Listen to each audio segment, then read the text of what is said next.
있거든요. 안타깝게 점점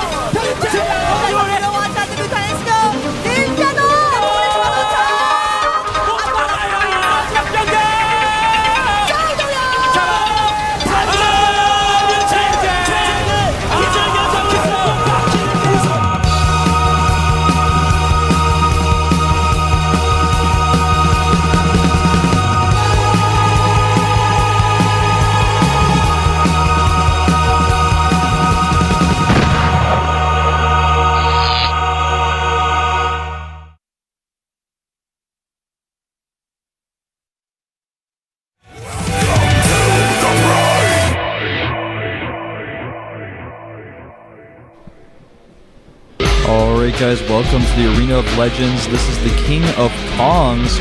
Up here on the screen you can see our tournament schedule and format. You can see Monday we've got Group A, tomorrow Group B, Wednesday we'll have the semifinals, and of course on Thursday there will be the finals. All of these matches are going to be played online. In a round of 8 group play, of course, we're going to have these first 2 groups, and it's going to be double elimination. It's going to be similar to the format we used to have for the up and down matches. And of course, the round of 8 is going to be in best of 3s, the semifinals will be best of 5s, and the finals will be best of 7. Notice our prize money here, the champion going to get 2.2 million won approximately. Notice all the 2s, little joke by Gom there. And of course, the runner-up going to get a significantly less amount of money, about 220,000 won, and if you participate you only get 20,000 won less than that, so everyone getting about $200, a little bit less than that for participating. The champion's the only one who's going to really walk away with a ton of money here, so a decent amount of prize pool for this entire tournament, but the champion is definitely going to be walking away with the most. Of course, here are some of our stats for you guys. You can see how each player was seeded into this. Rainbow is our second place player from the first season of GSL Open Season 1. Marine King has got a few second places under his belt. Open Season 2 second place, GSL January second place, and of course getting second place in the World Championship. July got second place to MC in GSL March. Inca lost to his opponent in ST back in GSL May. And you can see just the rest of the results there. Lucira getting second place in July, top in August. Leenock very recently in November, and the most recent, of course, Dongregyu getting second place at the Blizzard Cup. You can see our new maps as well. We've got some cool new maps in there. For example, ESV's Cloud Kingdom. I actually have heard a lot about this map. It seems to be a pretty good map. There's even a space shark on this map, I've been told. There's also Metropolis, a map that's a really awesome map made by Team Crux. And of course, finally, Entombed Valley. You guys have seen this map before. So those are our maps listed over there on the left. And the first map is drawn, it's random, but the second map is chosen by the loser. So, and then of course the third map, if necessary, will be chosen by the loser again. So if you win, you know, your opponent's going to get to choose a map.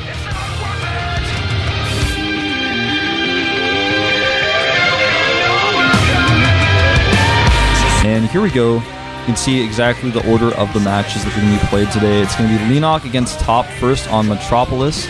The second game will be Marine King versus Lucira on Cloud Kingdom. And then afterwards, we're going to have the winners matches on Entombed Valley, and the loser matches will be on Belshire Beach, and then the final match between the loser and the winner will be on Dual Site. And remember, that's just the starting map. It is going to be a best of 3. And this should be a pretty good match, I have to say, overall, especially with these new maps we've got coming in here. I'm really excited to see how they're going to play out with these new players. I'd say new players, but they're actually old school players. Players like Marine King, for example, who has, of course, been really well known for getting second. I think it would be even hilarious if we got second place in this tournament overall. But this is an online tournament, so Marine King is really going to shine in this tournament. I have to say, he's done really well in any online tournament he's ever played in. And like Yellow in Starcraft 1, he actually does really well in exhibition matches, but does not do well in actual tournaments. So he may do well here. Of course, we've got some really strong Zergs in this group, Leenock and Lucira. And Top is kind of like the dark horse here. He's had some really good results in the past, but he's never played very consistently. So we'll see how things play out here. I'm really excited, though, to see what these players are going to do. Keep in mind, of course, we're going to have a lot of Terran versus Zerg today, and even some ZVZs and TVTs. So if you're a Protoss, I'm sorry, today's not the day for you. Not going to have any Protoss matches today. And I think we're going to jump to the game very soon here. As you can see, our first match is going to be between Leenock and Top. This is the Arena of Legends, the King of Kongs. We'll be jumping into the game in just a moment.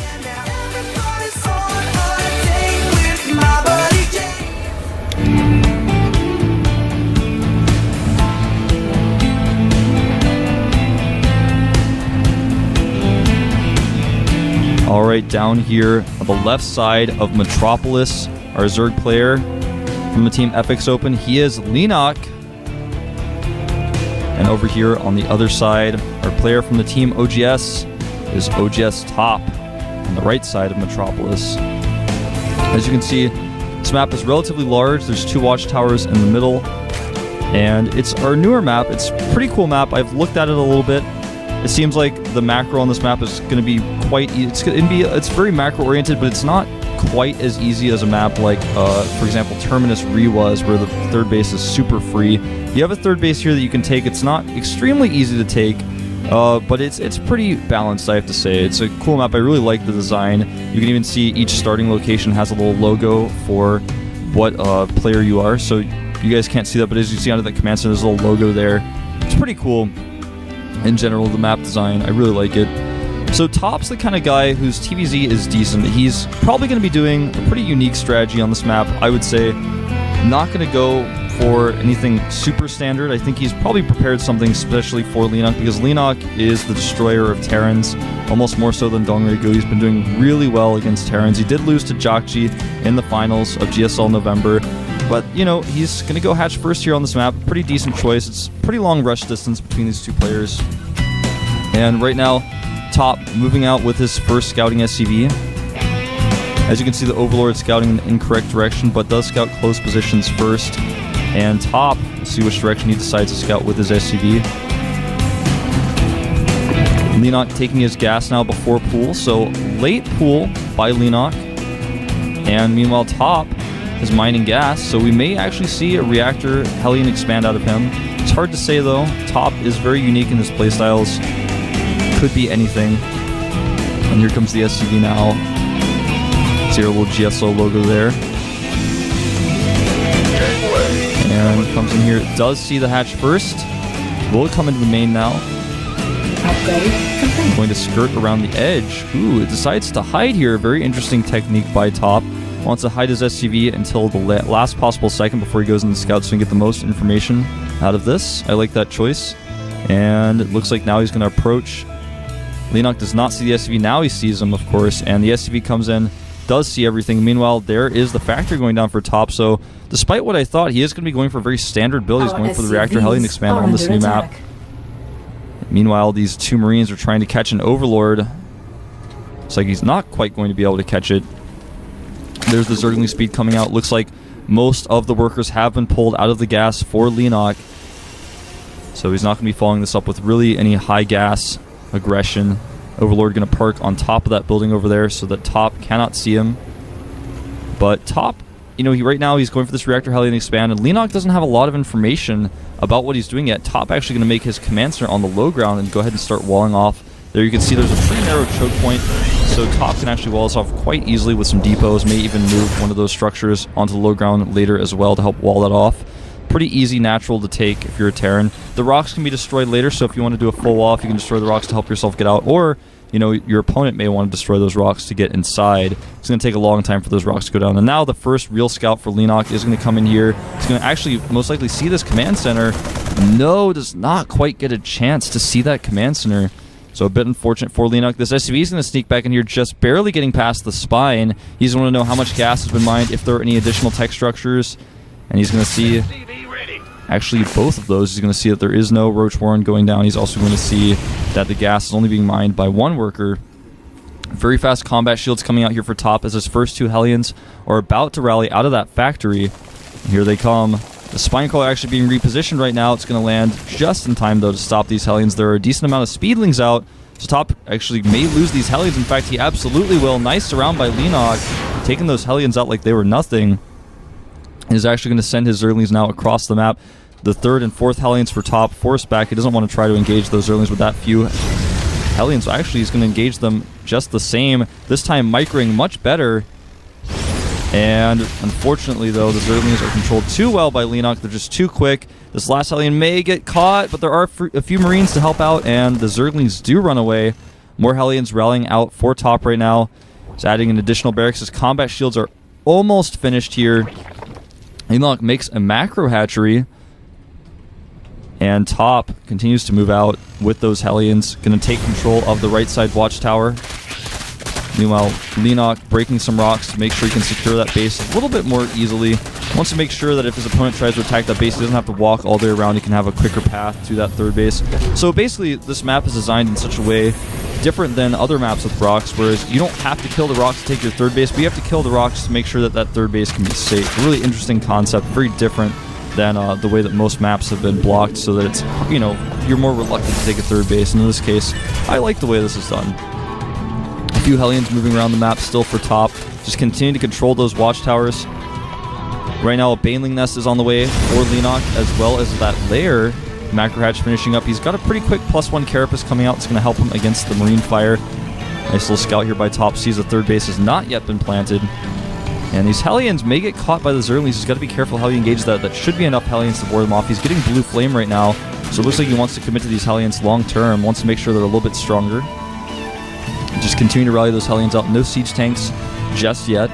And of course, no stim either. His combat shields are now done. It looks like he wants to push out with combat shields and blue flames. Is going to be a really cool timing, but Leenock does see everything with that Overlord, as our observer just highlighted. A third command center going down for top, as well as his armory right now as the lair and Baneling Nest finish up. He may get Baneling speed immediately upon scouting this. He has seen so many Marines moving out, and now he's going to even double see that. He's going to see it for a second time. Goes for the Spire first, actually. There's the Baneling speed, though, as well as Bro. He's going to have +1 Carapace by the time this hits. This is going to be a pretty tough attack to hold, though. Top's got a lot of Hellions in this mix, and with good micro against the Banelings, he should be fine, doing a lot of damage to those Zerglings. But the Hellions getting a huge Baneling hit there, and a few Marines being taken out by Banelings as well. But Top does clean up the army of Leenock, and he's continuing to move forward. Carapace just now finishing up for Leenock here. It's going to help him out quite a bit, as there are no upgrades besides Blue Flame for Top. And Top actually goes into where the third base is being made right now. And he may even force a cancel. A lot of Zerglings on the way right now, but there's still a good amount of Hellions out, and with good positioning behind the minerals, Top should be able to cancel this hatchery. And it looks like the Zerglings trying to get a good surround here, but the Hellions doing a ton of damage, and the Zerglings falling immediately. Looks like he's barely going to hold this off, though. Wow, nice hold by Leenock. Third command center does finish up for Top. He's going to want to move that down very quickly, start breaking those rocks so he can defend that against possible speedling run by. As you can see, Top has started the second factory. He's already got Thor production on the way, which is smart considering the Spire is almost finished for Leenock right now. And Top right now is, he didn't succeed with that push. He did significantly damage the hatchery, but he doesn't have a starport. He can't do a drop to finish it off. There's no way he's going to be able to just sneak Marines in there and kill it. So it was a pretty big loss for him. He did trade okay with the Zerglings, but Leenock's in a good spot right now. A few Baneling landmines out in the middle of the map to perhaps chase and capture some Hellions. Or rather, while the Hellions are chasing the Zerglings, they will try to explode and trap them. Cancels a creep from here. Nice cancel there by Leenock, not losing any of those creeps. And here come the Hellions now, actually going to harass this third base. Leenock not actually having any units here right away, but does burrow his drones, only losing a few there. Nice positioning with the Hellions, but with the Mutalisks out, Leenock will clean this up. Very minimal losses, but with the Zerglings coming in, it actually did. The splash damage did kill quite a few drones there. Meanwhile, the third base of Top being blocked by a Zergling there. It's very unfortunate. He's going to have to scan to kill it, or perhaps make a turret. And he does have a few turrets up, but no turret going up just yet at that third base. So Leenock significantly delaying the third base of Top right now. Finally moving his units over there to deal with this. Another Baneling landmine trap being set. Top sees it for just a moment there. And the Zergling does get taken out, but the SCV is now naked here. Here come the Mutas, going to kill a few SCVs, but the Thor is in position. The Mutas have to run away immediately. Nice reaction there by Top. A little bit fortunate for him that he had all of his units there. If he were a little bit more out of position, would have definitely lost some SCVs. Right now, as far as upgrades go, +2 melee weapons on the way for Leenock, as well as that Carapace for his flyers rather than getting +1 weapons. More Thors coming for Top. He's also got +1 vehicle weapons finishing up right now, adding a few additional turrets and continuing Hellion production out of those factories. So really, really making it up here, actually going up to a total of 5 factories.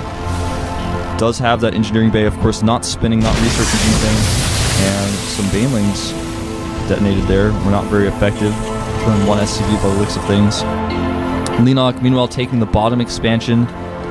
He's got that macro hatch up that I mentioned much before. And right now, Leenock's in a good spot. He's taking the map.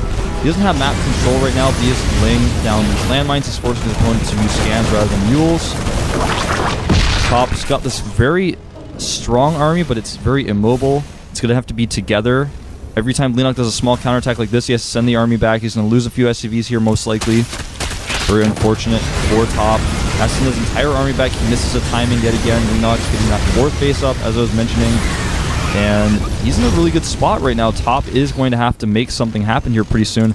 As far as the worker count goes, you can see top actually a little bit ahead in workers. He's making 3 SCVs at a time constantly here. And +2, Carapace about to finish some infestors on the way now for Leenock. As he starts his hive tech, 17 drones as well in production for Leenock, realizing, okay, maybe a little bit down on workers, as you can see, 76 to 69 there, but with those additional workers about to pop for Leenock, he is going to have just about as much as he wants for 4 bases. Look at this carnage. Really nice hits there by top, not even losing any Hellions, killing a ton of those Zerglings. Does lose the Watchtower though, but he also sees how many Mutalisks are out on the map for Leenock right now.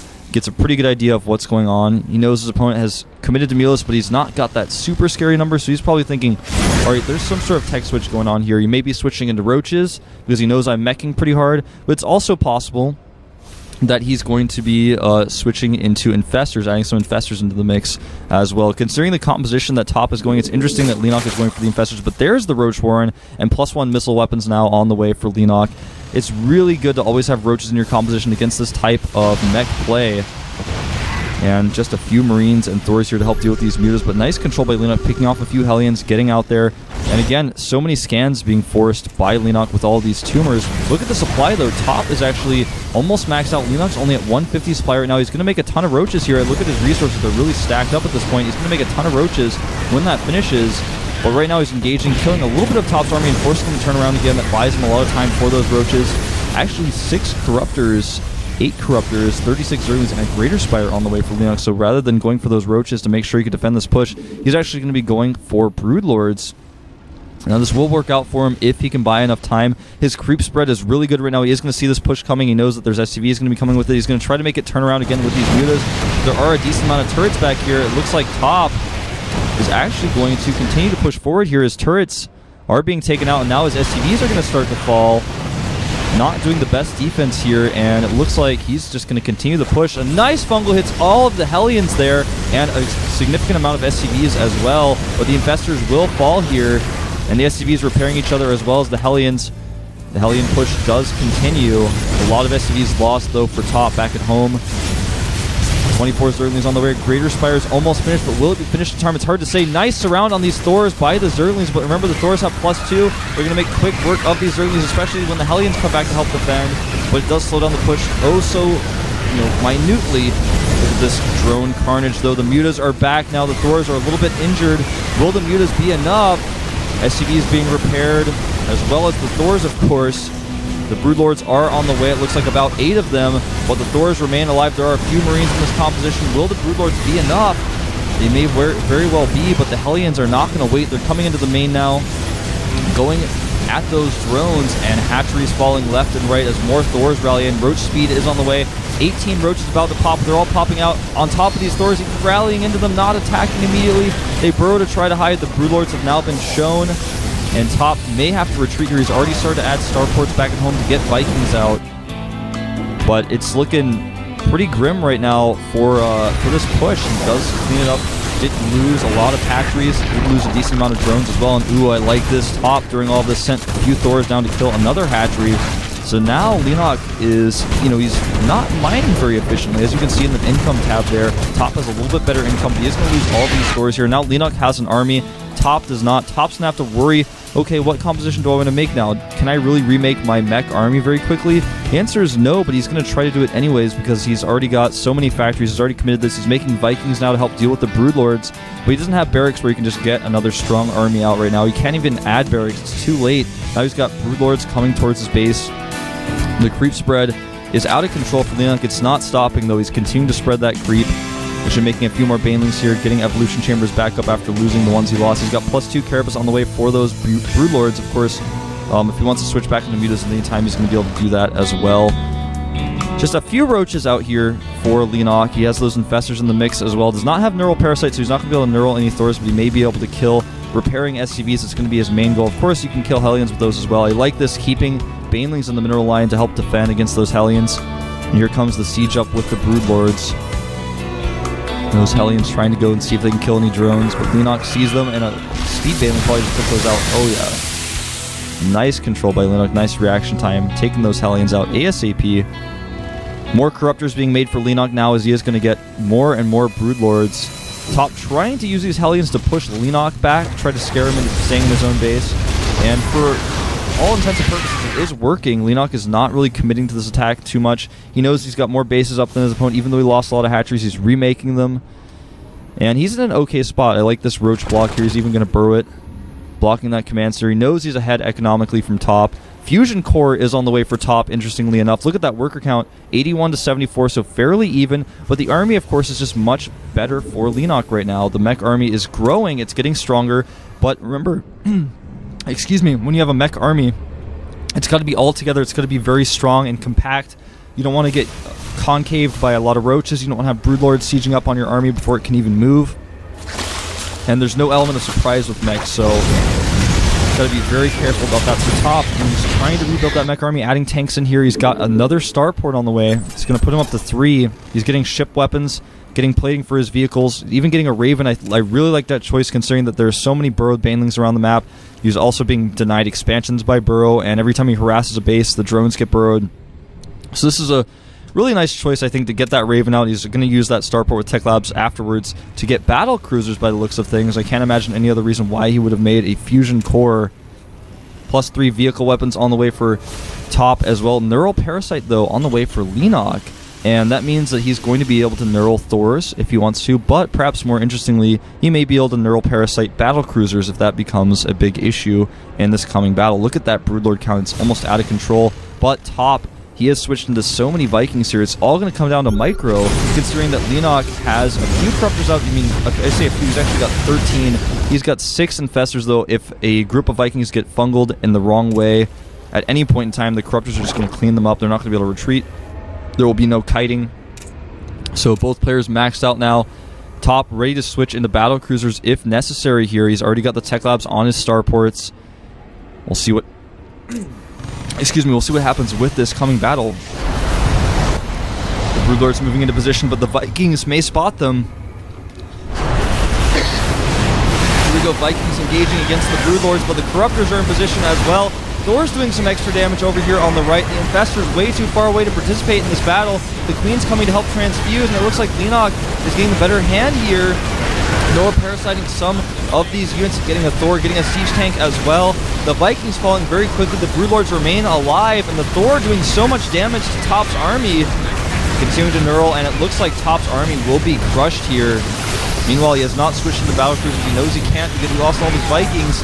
He's making 3 Vikings at a time now. His +3 is not done, and Leenock now with a 70 supply lead against Top. Top in a lot of trouble. He just does not have the production to keep up anymore, and the Broodlords remain alive. They have +2 Carapace, which means... I really like that choice, by the way, of Leenock to get that +2 Carapace, because it means his Broodlords survive much longer. And when he fights in those battles of Thors, the Thors are not very good against Broodlords, and they are even less good when there's +2 armor, considering the Thor attack is a 4-hit attack, so the armor is applied 4 times when the Thor attacks those Broodlords. Command Center falls here, and some Infestors may fungal these SCVs. We'll have to wait and see what he's going to do exactly with these Infestors. The Broodlord's coming in here. He's going to fungal. He's going to drop a ton of infested Terrans. The Vikings get fungled, and they're doing a decent amount of damage to these Broodlords, but the Queens are here. GG. Top loses. Leenock will take game 1 on our new Metropolis map with really good Infestor control, always having the right composition to deal with the mech, adding in just a few roaches, forcing his opponent to make siege tanks. Really good decision making overall by Leenock. So we're going to take a short little break here, guys, before we jump into game 2. So don't go anywhere.